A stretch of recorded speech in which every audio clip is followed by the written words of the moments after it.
வணக்கம். நாம இன்னைக்கு ஈரோடு தமிழன்பன் அவர்களை தான் பாக்குறோம். தமிழ் உலகத்திற்கு பேரிழப்பு. 1933 அக்டோபர் மாதம் பிறந்திருக்காரு. ஈரோடு மாவட்டம் சென்னிமலையில நடராஜன் வள்ளியம்பை தம்பதியருக்கு மகனாக பிறந்தவர்.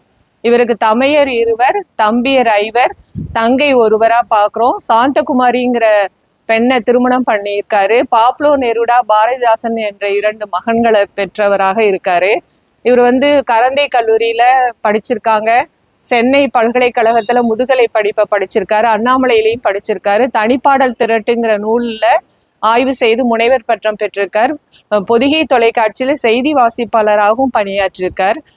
திருச்செங்கோடு செங்குந்தர் கலை அறிவியல் கல்லூரியில வந்த பொழுது இவருக்காக நாங்க 4 பேராசிரியர்கள், 4 பேரு 4 பேருமே கவிதை எழுதக்கூடிய ஆற்றல் உள்ளவர்கள் தான்.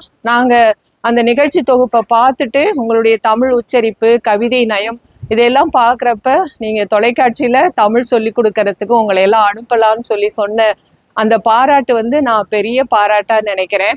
இவரோட கவிதைகள்ல மிகவும் ஈர்த்த கவிதையாக பார்க்குறப்ப, கயிறு அருந்த போதுதான் தெரிந்தது பட்டத்திற்கு உயரம் தன்னுடையது அல்ல என்று.